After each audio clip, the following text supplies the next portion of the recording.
pledge allegiance to the flag of the United States of America and to the republic for which it stands, one nation, under God, indivisible, with liberty and justice for all. Has council had time to review the agenda? Make a motion to approve the new agenda that was handed to us tonight. Second. Motion has been made and seconded to approve the agenda. All those in favor, please show a voting sign. Opposed? Motion passes. You don't get voting, Nancy. He wasn't sitting down. Public comments. Do I have any public comments here today? Doesn't look like I do, so I won't read the statement. Consent agenda. Does council have any questions about the consent agenda? I had one question on page 2, and it was for the paid to Allen County EMS for prisoner care. I guess I was just curious about that. Page 2. Because when Allen County EMS has to make a run for our prisoners.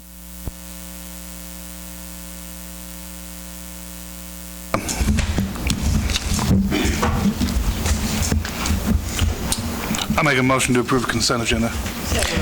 Motion's been made to approve the consent agenda. All those in favor, please show a voting sign. Opposed? Motion passes. We're going to jump over item A for the time being because our auditor presenter is not here. If council's okay with that, we'll come back to that item. And we will go to item B, CBDG, CV3 funds.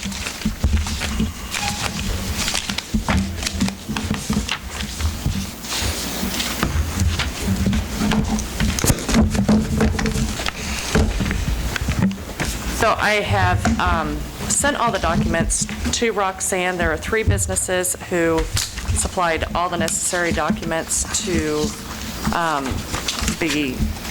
qualify for the CDBG funds under the small business. So we have 2 that are micro businesses and 1 that is a small business. So one is $12,000 and 2 is $7,500. How much of that fund is left?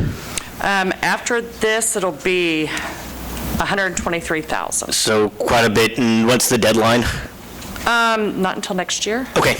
Yeah, they Good. said we had to spend it within 90 days, at least 50%, but I still have a couple that we're waiting on just the documents, so Okay. we're hoping to get that moving along. Thank you. Any other questions? Was there more interest in it than this, and they didn't qualify, or that's about it? There is one business because of the low to moderate income. They did not qualify, but I still have 2 other applications that I'm just waiting for them to get me the documentation. As we get closer to time, if I know that it was discussed already that there was a change at the beginning about different businesses and the level of that was offered as we get closer to time. Funds are still sitting there. Is there any interest in reopening that to people who may qualify for a higher amount that didn't receive it? Or I'm not aware of that because I don't think I think once you've qualified for the grant, that's the total that you can get. Okay. And we peg these levels because that's what the county pegged their levels at. correct. Is this a one-time payment? They can't reapply? Correct. Second time? Okay. Correct. Can I get a motion here? I'll make a motion to approve the disbursement of CV3 grant funds and authorize the mayor and staff to sign necessary documents for the aforementioned business. Second. Motion's made and seconded to approve the CDBG CV3 funds. All those in favor, please show a voting sign. Opposed, motion passes. Super 8. Thank you. Corey, I'm going to let you take that one. Okay. Mayor and Council, enclosed in your packet is an agreement. It's basically an addendum to an existing agreement that ran out. It was a 3-year agreement we had when Super 8 first built out there for a trash enclosure and a fence that's on our utility easement. Honestly, it's not a big issue for the city right now. We don't have any utilities currently in that easement, so it's not a big issue. It's more of an issue for them wanting to renew it. I'm not sure if it's trying to change hands or what, but they want a up-to-date easement or And honestly, if we ever have to go in there and put something in it, we take it down and they reinstall it if that's the case. But Should that be in the clause? I didn't see that it states that if there's any structure there, that they're responsible for it. And I believe when we allowed rookies to build their outside next on the city easement, I believe that was the agreement we made. I don't know if it's in writing that they're responsible for the concrete that we may have to tear up if we go in there. We're not putting it back in, but I just wondered if we should put that. I think it's in the first one, Steve. And I don't. First agreement? Yeah, and I don't have it. Yeah, I didn't see it in this one. I don't have it with me. That if there's any structure, they're responsible for it. And Bob Johnson has reviewed this, guys, so he's good with at least the verbiage in it. And basic practice on an easement is, if the easement's platted, like this one is, or granted to us, if we have to get in there and do utility work, we're not responsible for replacing anything. That has to be removed. Usually what you do is we give them a heads up that we're going to need to get in there, and they can take it out before we have to. But right now, there's not anything underneath it. Correct. This would only be for future development, so. And it would have to be something north of there to really quantify us going that way with our utilities, because it's on the northwest side of that facility. That's fine. Good with that. I make a motion we approve the addendum to the utility agreement between the City of Iola and Visnu Corporation, allowing the trash enclosure to be on an existing utility easement with the proviso that it contains that statement that would be at the Visnu Corporation obligation if the city has to go across the easement. Second. There's a motion and a second to approve the contract with a provision stating it is up to the owner of the building, owner of the property to move that structure if needed. All those in favor, please show a voting sign. Opposed? Item D, EMS. Well, Mayor, you want me to go over what we have in the packet? This is something that we sent to you all, a couple weeks ago. I guess I could go over that, or if you guys just want to dive right into a discussion, if you have any questions for us, or... But this is a fairly conservative estimate here, correct? Yeah. Okay. Again, I think what it boils down to for us is, should you choose to do it, we're just going to have to do it for about a year and see what the costs are going to be. After going through this exercise, staff feels a lot better about the costs now than when we found out we weren't going to be providing the service countywide anymore. So we're ready to go ahead and start the service January 1. The fire and EMS staff have been working as if we're going to do that.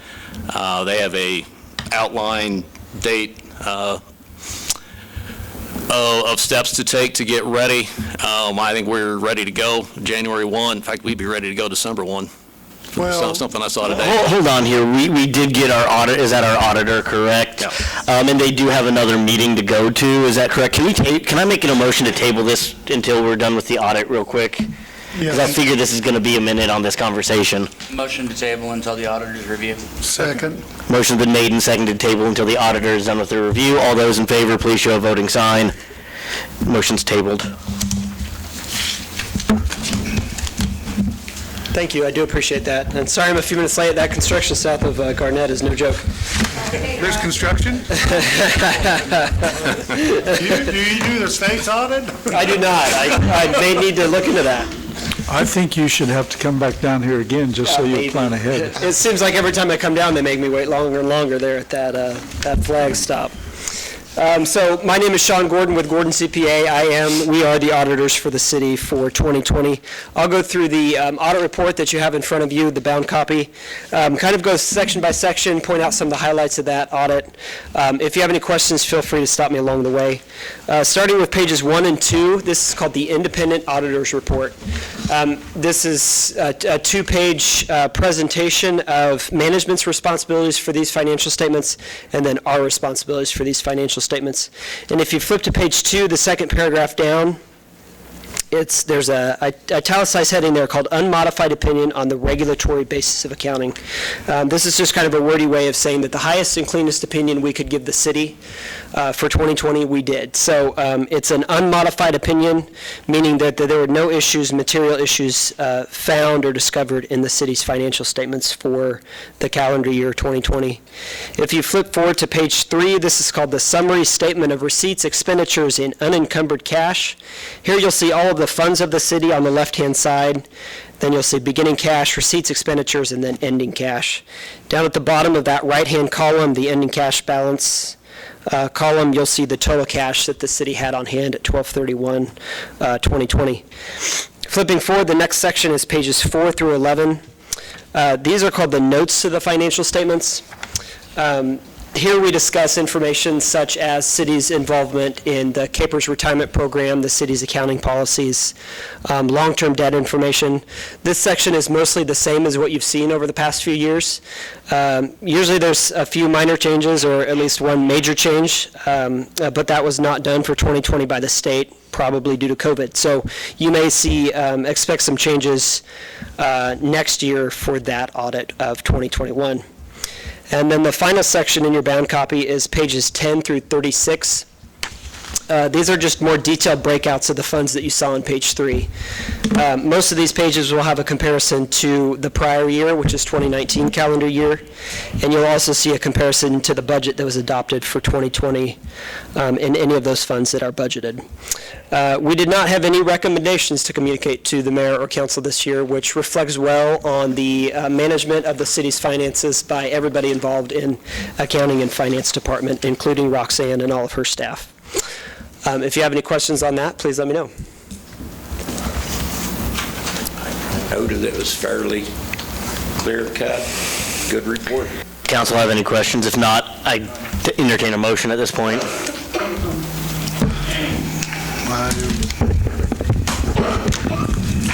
I make a motion we approve the audit as presented. Motion's made and seconded to approve the audit as presented. All those in favor, please show a voting sign. Motion passes. Thank you. Thank you for getting me in. Thank you. Fire EMS discussion. We are now moving back as it is untabled. Give me a second here to get to where I need to be.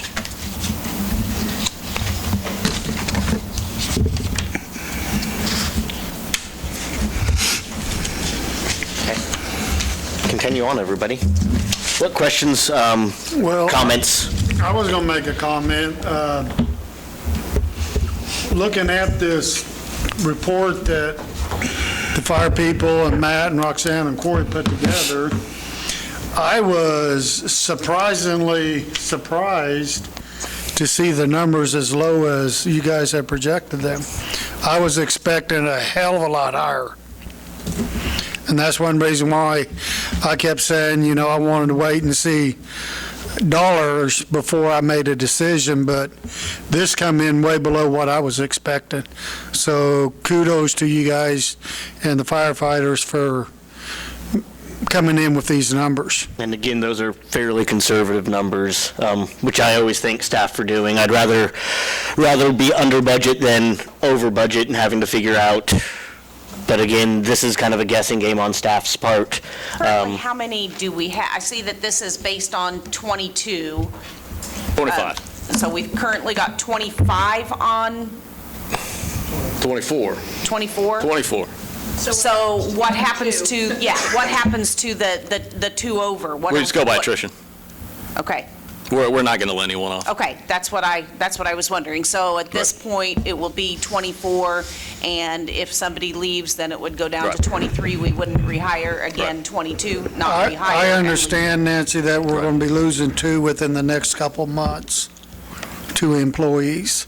Okay. Within the Well, next. I just wanted to make sure we weren't kicking anybody out the door. No, ma'am. So, okay, all right, Nope. thank you. So I guess my question to staff would be, and this is some serious thought and talking that I've done with folks outside of here. I mean, if we were to get if we were to get aggressive with the idea of doing transfers and really stepping up and taking care of the things within our jurisdiction, the hospital, the nursing homes, if we started off with one transfer vehicle and possibly added a second, we could nullify or even turn this into a enterprise that was in some ways self-sufficient for itself and added funding to the fire department if we were to do, say, 2 vans for transfer. Well, that's aggressive, and yes. So I guess my next question on that is obviously these numbers don't reflect that. What would it cost to put in place a transfer bus? And then if we were to do this as an enterprise to fund itself and then assist with the paying for the fire department, we could actually use this as and I'm going to use the term wrong because I apologize, but we could use this as like one of the enterprise funds like we do electric and gas and water.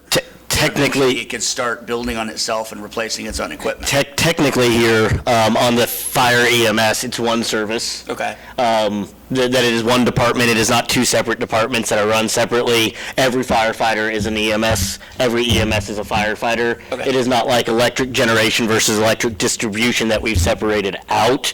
They are all one team. I did see somebody wishing to comment. If you'd like to comment, you can come up to the mic. We want input from you. And I don't think the goal here is. I like your idea, Nick. It's really good. And really, in life, EMS is not an enterprise fund. There's no money to be made. Not in a municipality. That's why you see these private services, they're so big because they're trying to do everything they can just to stay afloat. There's. Hey, while you're up there, I I got wasn't so much looking at it from the idea that we would make a profit from it, as much as I was the transfers would offset the cost of running an independent service within Iola. You are correct, though. I mean, Okay. there's good possibility. It just depends on how far we want to take it. I will tell you that, it's probably a poor idea for the people that are sitting there right now. And the reason being is that the burnout rate is so high, especially when you put people on the road for 6-7 hours at a time continuously. So if we're looking to really build this into a service that's going to be sustainable, long-term, I think we should probably think more realistic about right now rather than trying to generate money. It is a service. Services cost money. I don't know, it's not saying that we shouldn't look at it in the future maybe, but it does require a lot of manpower and the burnout rate is extremely high. Are we going to do transfers? Well, I'm assuming if you run a fire EMS service, you're going to do transfers. Maybe some, maybe not. I'm just curious. I think that what she's referring to is long-distance transfers, like from here to Kansas City. Yeah, from the hospital. Well, isn't it anticipated we would do that? Yeah, it'd be part of the direction coming from you all. We put that there's- down as a there's, potential. The It's even- hospital's within the city limits, so why would we get the transfers? And nursing homes. The nursing homes. Michael, you were the head of the county EMS operation back in 2013, 2012. Do you remember what the budget was from the county at that point? 2013's budget was $1.3 million. I think it ended up being 1.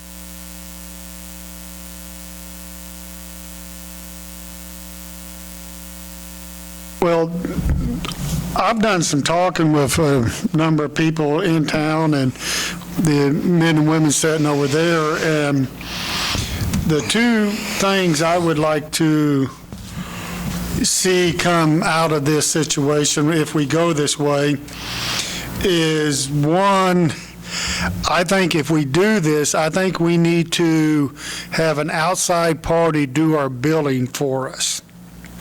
Because I think, nothing against Roxanne's staff, if they were to do that, but I think if we had a third party doing our billing, I think they can make sure we got every nickel that they could get for us on this service, because those people are highly trained and specialized in this type billing.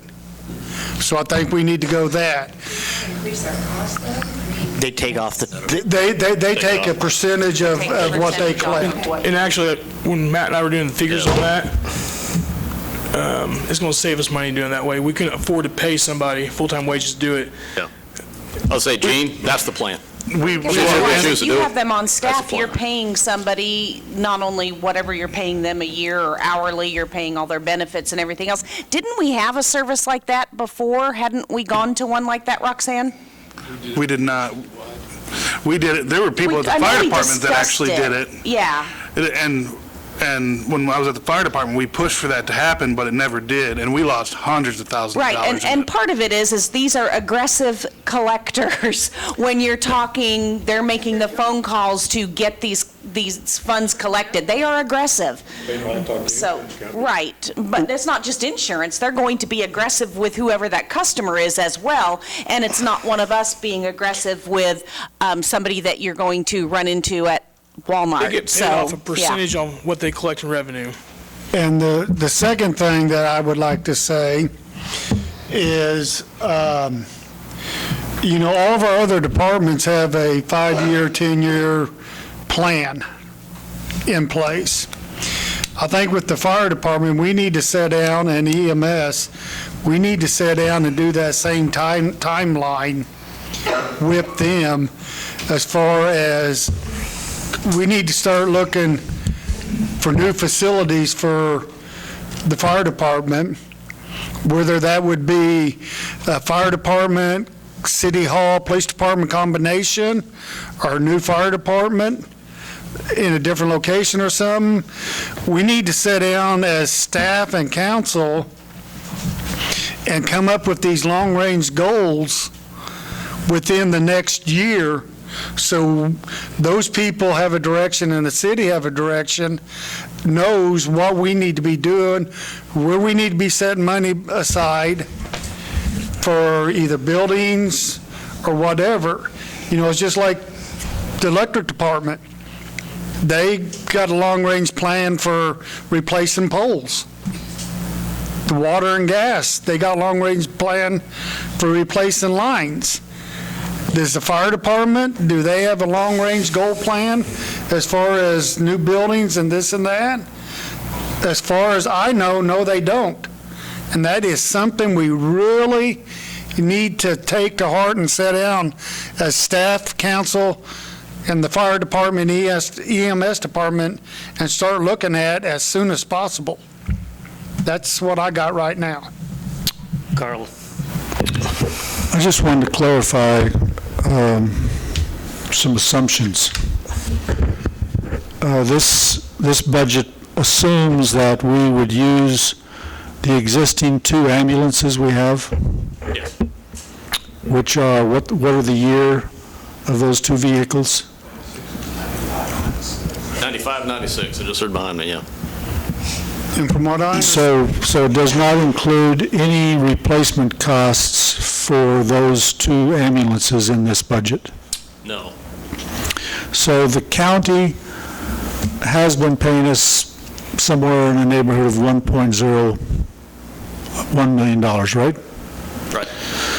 So I would like to see if we can go back to the county and say, hey, we have support within the city to continue the service. We want you to continue subsidizing us, even if you decide you want to do AMR for Humboldt and Moran, and see if we can get their response from that. Okay. The second thing is... That contract talks that we need to talk, probably. Pardon? Is that contract talks we probably need to talk, executive, if we're going to do that? Well, We at this keep- point, we keep that out here. Okay. at this point, it's not a contract negotiation yet, it's just It's just Carl's idea. general discussion. So those 2 ambulances are old and are past the point that they should have been replaced, so that's number one thing. We may end up having to fork over another, how much was the last one the county paid for, 185,000? 30. 230? Yeah. Okay, But ARPA funds can be used for ambulances. And from my visiting with people, they feel that those 2 buses that we have is adequate to serve within the city. Yeah, but I don't think we would just limit our service to local to from patient to the hospital. I think we would anticipate doing transfers. In fact, I mean, there's, it's in the price. This, I think, the EMS run revenue here, when we ran it before, we were somewhere in the range of, what, 350,000 in collections? Somewhere right around there, 300,000. Yep. And those transfers were very limited. I mean, that transfers to nursing home facilities. Generally, we would only run transfers on those if it was a special request from a citizen to go to or to go up there and come pick them back up. Or if Miranda and Humboldt was already on a transfer, right? Very rarely. That was before we got units in Iola. It was pretty rare that we would go to the hospital and then go to Kansas City or Wichita.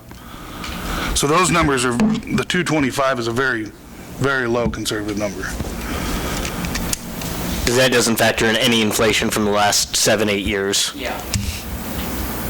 so if we had to make up the shortfall, 658,000, I think the statute said that we can increase the mill levy by 3 mills, is what the statutes say for EMS service. Yep. That doesn't make up, that's like a little over 100,000, 110.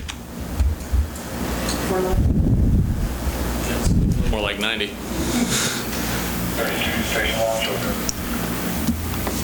Yeah, so, But again, if you look at the numbers, they've never been above 2.4 when we've ran countywide. If you go back through all your old budgets, it's never been above 2.4 when you ran countywide, and we're going to be down employees over the long term from average 26.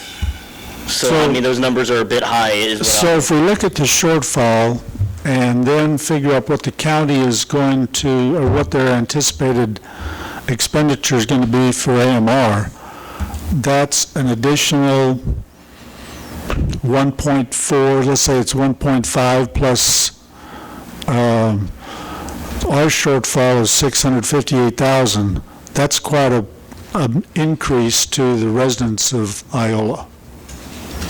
And I would like to drive that home to whatever is going to be printed in the newspaper and have people call their county commissioners and say, hey, do you realize what kind of extra expense your decision, if they're concerned about the budget, the county budget, this is going to drive up expenses a lot. Not just 3 mills, but... Well, I mean, especially whenever we get that billing out of the county, because the county's banking on the $300,000, $400,000 in billing that will be going to us. And that only goes to us if we do transfers. No. Oh. That's city run. Transfers is another. That's if they go to your house, pick you up, take you to the hospital. You get billed for that, and that's what they're going to be collecting on. I mean, I'd like to see, without taking a vote, who generally is in support of moving ahead with this? I would. Yeah, I mean, it seems like we've got... I would just go ahead and take this vote at this point. I think we've talked about it, unless anyone wants to dissent. The only thing I've had people contact me is, are they being double taxed? Is their biggest question. Well, I'm sure they are. The thing I'd like to point out about a double tax is if we were to give it up completely, do you think the county's going to cut their general budget and give us back some funds in the city? That tax is still going to exist on us regardless. So, yes, I think it is going to be a double tax. We had been. I would hold that conversation because we have, we all had an exec, let's not have that conversation in public. We all had that exec 2 weeks ago, and I just don't think that's an appropriate conversation. If you want, we can have an exec with our legal counsel again. We were back there. I won't have that conversation in public. I don't think it's valuable at this point. I would, like Carl said, though, I would like to see more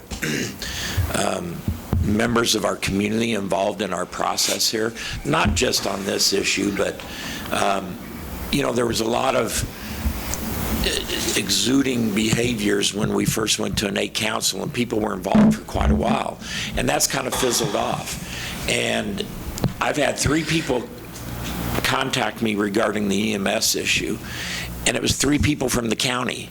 And they were upset that Iola lost it. They're very upset at the 2 commissioners that voted against it.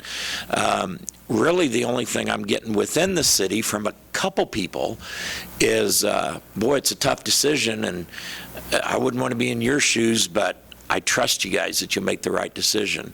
It would be nice to have more people involved and hear from more people, because we hear about high taxes. We've got the school increase in taxes. We've got the hospital increase in taxes. It's a fact. It's not going to change. We don't have corporations in here offsetting those taxes, so we all have to buckle up, do what we can. But I think it's paramount that we continue to provide a quality service that we know exists. I'm looking at it from a safety standard, from a familiarity viewpoint of when these individuals walk in, the majority of our community know who the people are and what they're doing when they walk in that door. And I think that's worth a lot to our citizens and keeping them safe. Steve, I would like to touch on what you just said about talking to people. I have talked to people, and this one person I'm going to talk about is from here, him and his wife, live in another town now, but they still own property, and he's trying to establish his business here in Iola. And he pays taxes, and he is saying that, and he's in the medical profession, and he says that he feels that the best thing for the citizens of Iola, not from a medical standpoint, but from a personal standpoint, from still having family here, is for us to run it. And this person doesn't get back until the last year or so that much to the city, but they're wanting to reestablish back here. And they live out on West Coast.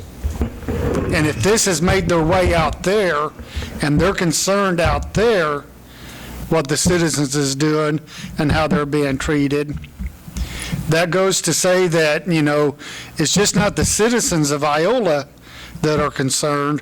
There's more people than that concerned about the safety of the citizens. I just have another comment here. You know, I think the county can make this work with AMR. I don't question that AMR has the ability to do this properly. And I don't want to go forward with this with the attitude that we're just doing this to stick it to the county, because I don't think that's the right attitude to have. I think we would have preferred that they had continued with our operation, and I'm not real anxious to raise taxes on the citizens of Iola to the tune of $658,000. I mean, I'd like to see what the county's response would be to our requests. I don't know that we really feel like we had a process that involved negotiation. We had an opportunity to submit proposals, but I don't really feel like we had much negotiation. Maybe I never did attend those sessions, so I don't know. I don't think it would matter what we'd say. I don't know that negotiation was 2 meetings. And they never responded to us. Yeah, and they didn't respond to the last offer we made. So anyway, I would like to get the county's input. I don't think they're willing to put input in, otherwise. I think that ship sailed. I don't think, no matter what. It already has sailed, yes, but I don't think, I mean, we haven't made a decision. They haven't signed any documents. I would still like to pursue it and see what their response is. I'll kind of respond to you. You know, this for me is a little philosophical. When we merged services 7-8 years ago, it wasn't under the impression of in 7-8 years the county's going to make the sole decisions for healthcare across the county. For me personally, I am vehemently opposed to privatizing medical care. I just know long run that it's going to raise the cost for the medical care, and it tends to not give the same level of service or quality of service, because privatized medical care is there for one reason and one reason only, and it's to make a profit, point blank. And philosophically, I cannot support the county doing that. When we did merge 7 years ago, it wasn't, hey, county, we're going to give this a go, and then in 7 years, you get a turn to make it a go. It was, we are partners in this healthcare, and we are doing what's best for the citizens of the county. The county has decided that even though our offers were about exactly the same, that they have chosen to go with a private firm. And they've admitted that the offers were about the same during other meetings, during other public meetings. I don't think they're coming back to the table, and I think we need to start moving forward with our plan. And if they want to come back to the table after this meeting, they can come back to the table.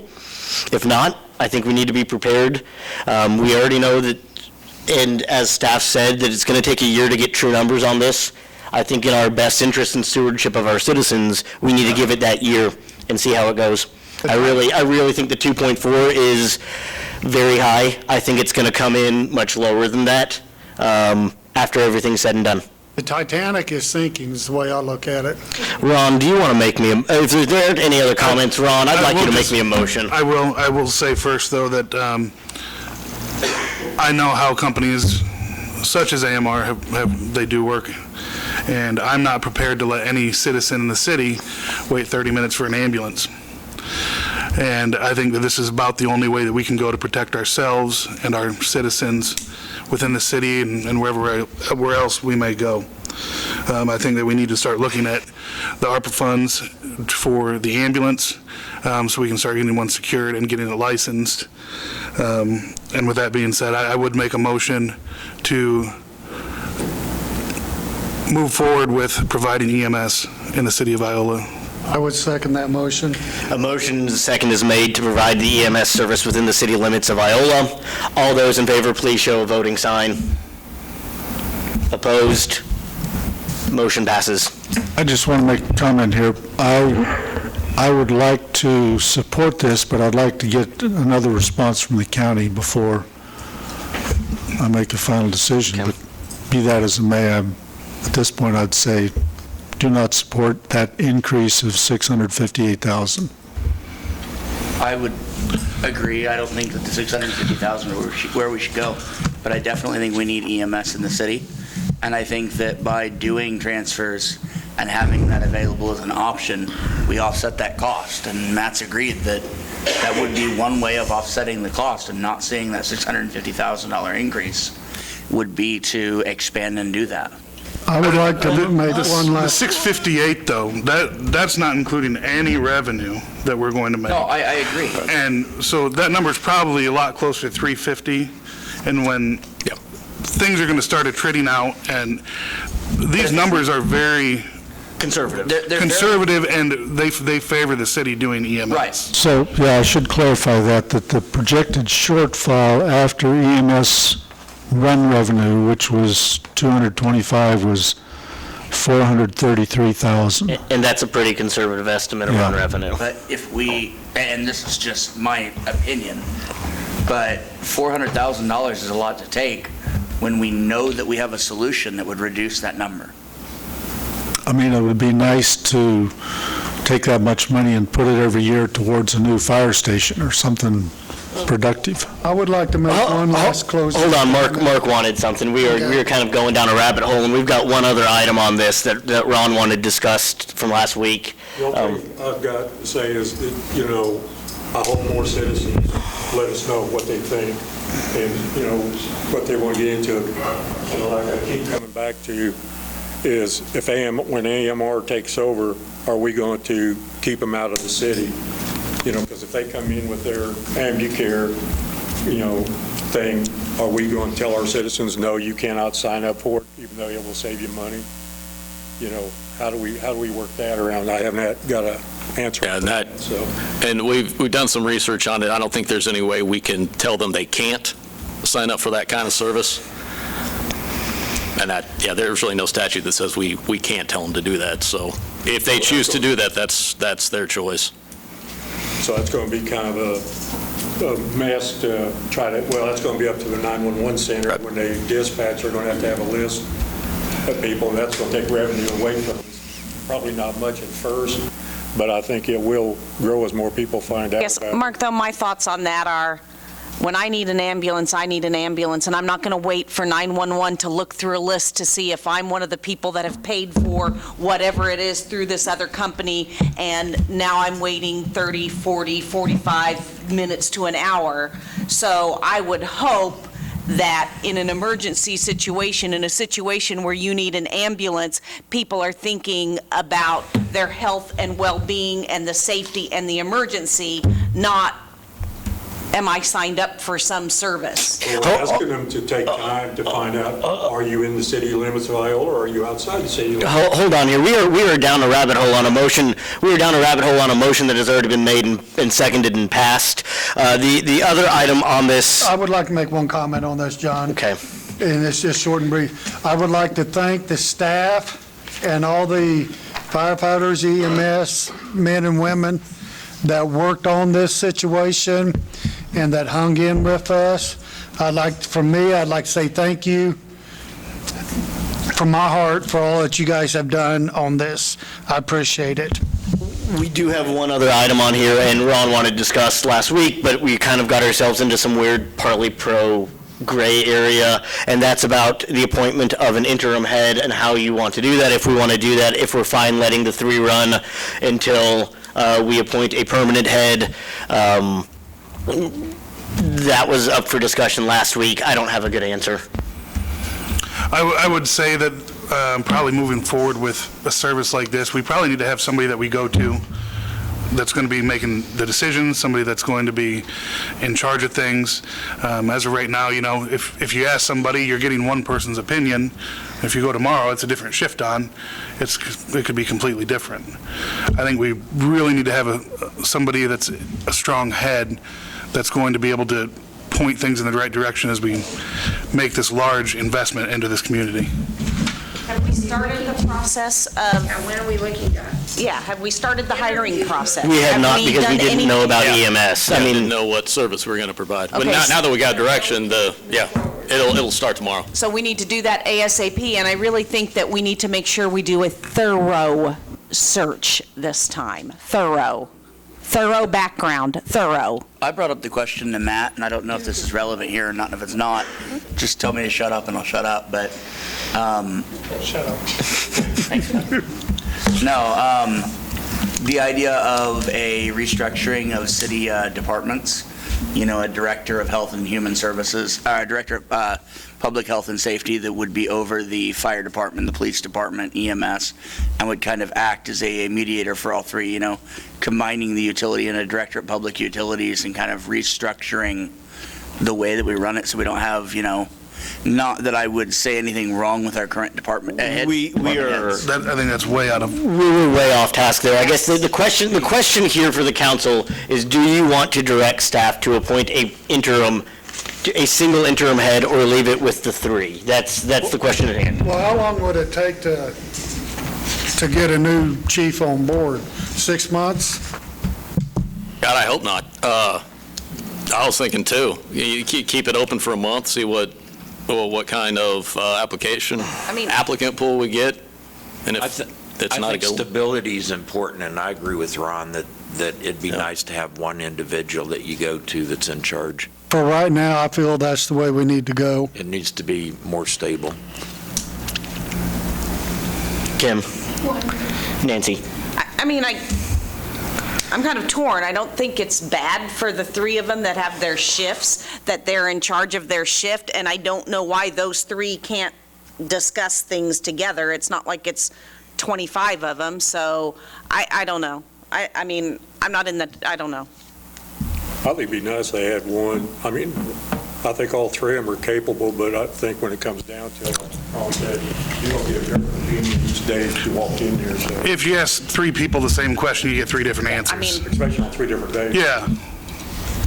Nick, I think we've decided that issue. Do you have enough? Nick, I'll let you say what you want, though. Oh, no, whatever they think is best as far as that goes. Okay. 1, 3, they're all doing a great job. Gene? I think one, I know we got some very qualified people, and it's going to be a hard decision to decide who's going to do the interim. Is that going to be done at staff level, or is that going to be done at a council level? Carl? I think it would be advantageous to have one person designated as an interim and let the staff work on that and present something at a future council meeting. That'll probably have to go into exec as it will be non-elected personnel. Yeah. So staff will bring us back something. I think they've got direction and come back I mean, next meeting. That's normally a staff function, That is a staff function. not something that really has to come back to No, us. I mean, staff will make that decision and we'll move forward. Will do. I have one question, kind of backstepping a little bit. On the next steps on the EMS fire, we also have engaging the county regarding hazmat and rescue. When's the idea to start proceeding with that? We're going to send a letter here soon. I think it was in the... I would feel better about it if we don't put a dollar amount on that to start the discussion. I would second that. I think that'd be a good idea, too. Okay. Take the dollar amount out. Take the dollar amount out? Everything else okay? Okay. Everything else good? Will do. Just tell me And- the blank check. Yeah. For 1.4. Yes, why don't you? Or at least 433,000. Okay, we'll take that number out and, Will do. In fact, we'll get that out tomorrow. okay. Yep. Item, anything else? I mean, I guess it was... E. Yeah, that's what I was about to say, item E, thank you. yeah. I mean, on this last item. Oh. I mean, as we've gone in and out of the rabbit hole a million times. I would like to see some third-party EMS billers, if we can get some presentations, numbers from them. I know a lot of them are based on run volume itself. Okay, So- yeah, I can give you a quick update on that, and Michael, actually, you want? Yeah, I've had him doing that, and he can give you an update. So we have contacted 4 third-party EMS billers. One company has got good recommendations from other services around that has them, and their rates are 8% per run revenue with a collect. They seem like they want to help us all if they can get everything going. When another company declined to bid, and I had another company that would not return our phone calls. Another Kansas company did return my phone calls. I've still yet to see any proposal from them, but so we don't know where they're at on it, what their proposal is, but You do have one at 8%, though. yes. Okay, And reasonable. Yeah. And the, Is that this company company, from I did, Kansas? when I talked to her today, it seems like they're not going to be very helpful for us.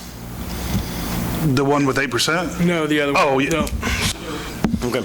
The 8%, is it from Kansas, too? Yes. Okay. Good to know. Does anybody else use them around this area? Or?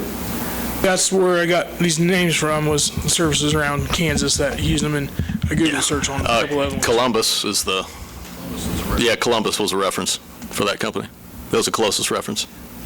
Wilson County does it, and they said they had great luck when they switched over from doing it themselves to having them do it. Their revenue jumped up tremendously. Do you know what their return rate? Off the top of my head. Okay. I'll figure that out for you. That's a great rate. That's why I was saying earlier, we can't afford to pay somebody wages and benefits.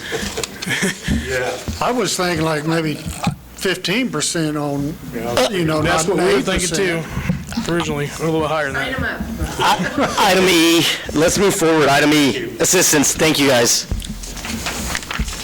Item E, firefighter assistance. Eric?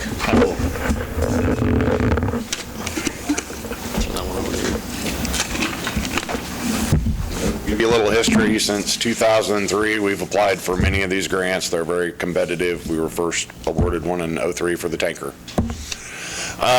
There was 4 grants applied for this year. You guys gave former chief authorization to apply for them. We were awarded one with training. And bunker gear was in that. And the total award was $95,000. And they nixed the bunker gear. We didn't score well enough on that part of it. Not sure the explanation on that. So the different trainings that we were applied for was granted $58,057.14, and the 5% local match is $29,0286. I'll find out on the 16th on the grant workshop webinar exactly how to do all this expending of funds. But I've been in contact. basically, this is training, either extra training or training we would have been paying for Yes. one way or the other. Yes. So it's a savings to the city of $50-something thousand. Yeah. Now, this doesn't pay for training new firefighters, does it? Yes, Yeah, it had well, fire, it's all the way from firefighter 1 and 2, which is our basic qualifications, firefighter 1, firefighter 2, hazmat operations. Where does the 2,900 come in? It would come out of the firefighters' budget. There's a training line item in Training there. budget? Yeah. Yeah, sure. 2,900 to 58,000? Yeah, it's a good return. Per year that was applied for, or do you, I mean... We have been doing 3 sets a year since we were originally awarded a grant in 2010, when they needed replaced, 3 sets a year. So we were getting started on that. It's quite an expense each time, 1 set. So that, I think that was the reason that was applied for to help us out with replacement costs. And I guess we didn't score well enough on their computer application, is basically what it said. What about the other grants that has been applied for? Have you I heard looked anything? today on the AFG website. Looks like all the grant funds have been expended as of last Friday. We didn't get a turn down letter for the other 3 yet, but I assume we're going to. Okay.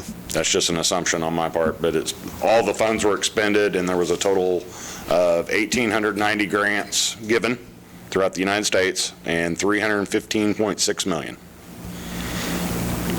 I would make a motion that or a recommendation to accept the Assistance to Firefighters Grant and authorize staff to notify FEMA of acceptance of the grant. Second.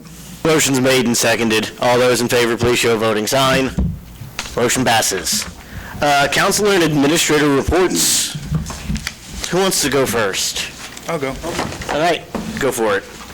I had a couple things. One was the street sweeper with the light. You can see it from a long ways away now. That really did help. So thank you for doing that.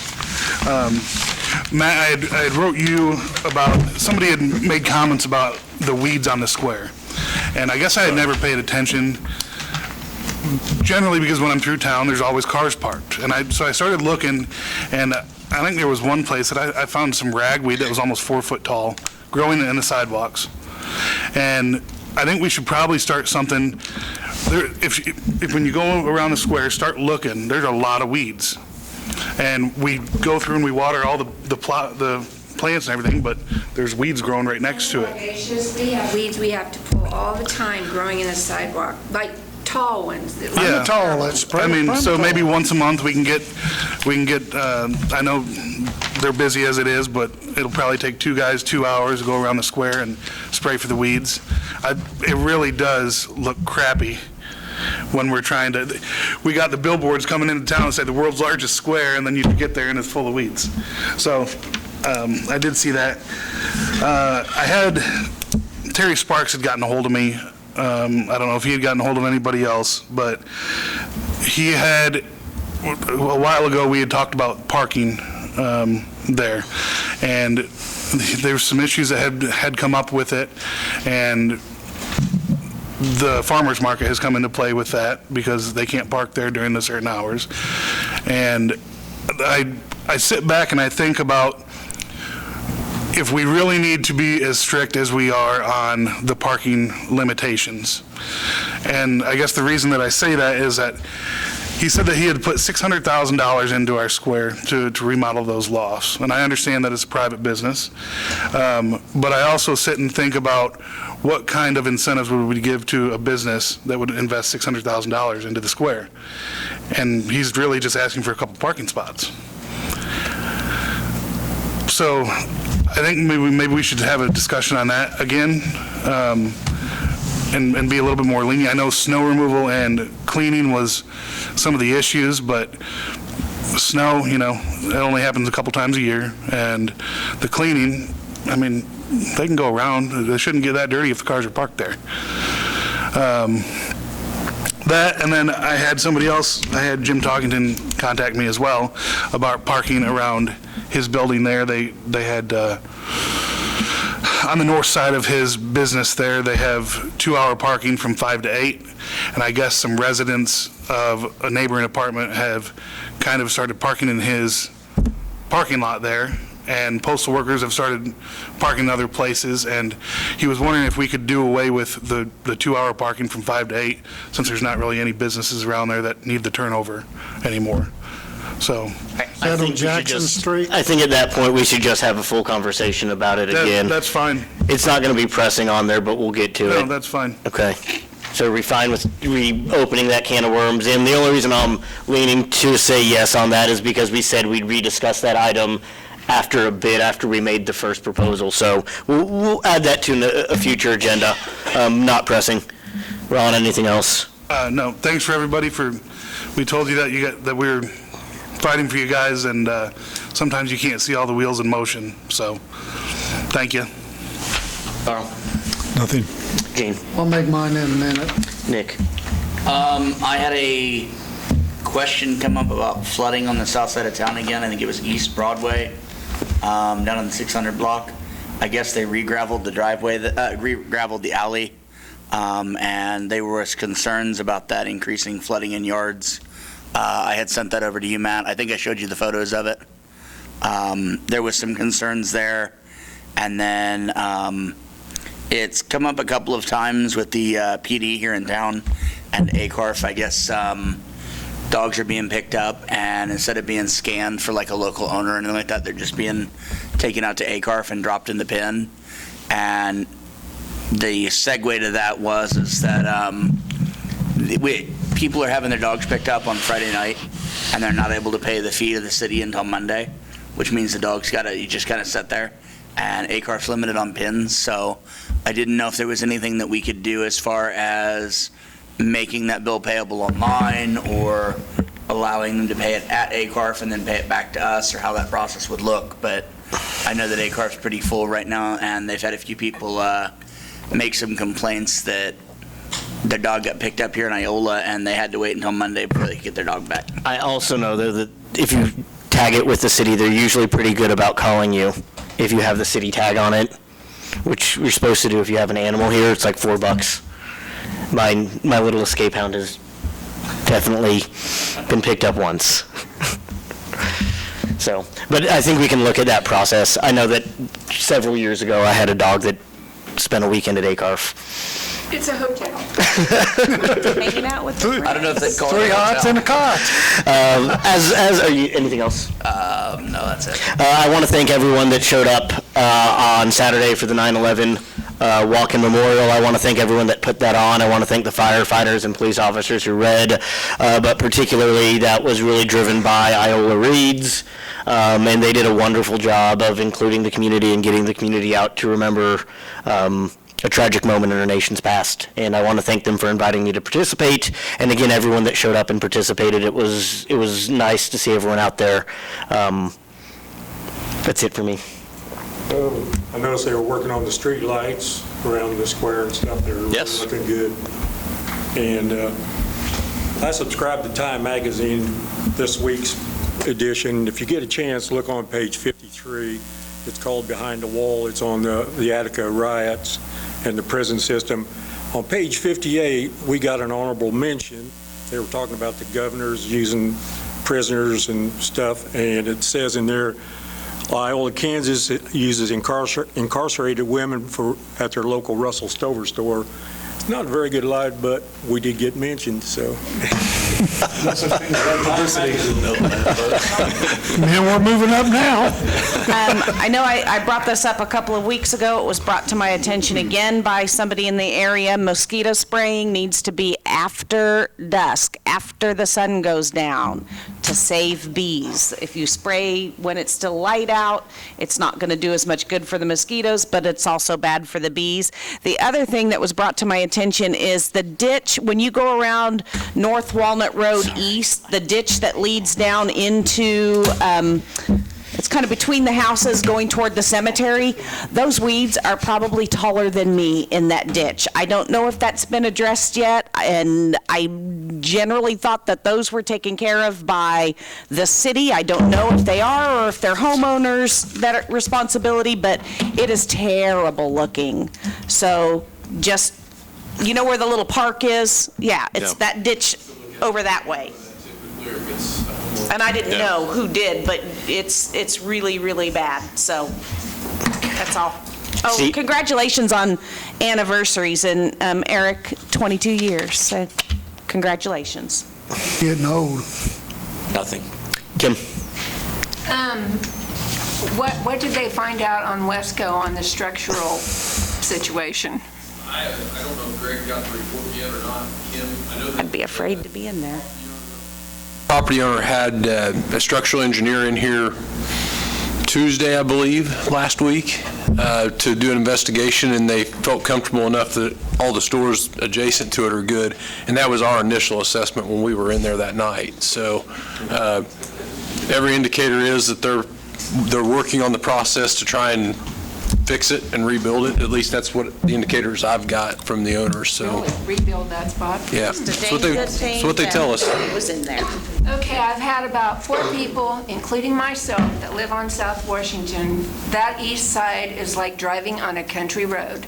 Oh, Lord. You've got to get rid of some of that rock that's from that water line. It is terrible and dusty, and it's bad. Probably the street sweeper come down and take care of some of Well, a that. million times, because there's just tons of rock there on the east side. That's all. Matt? One thing, the employee picnic, a reminder of that tomorrow at 6 o'clock in the rec building.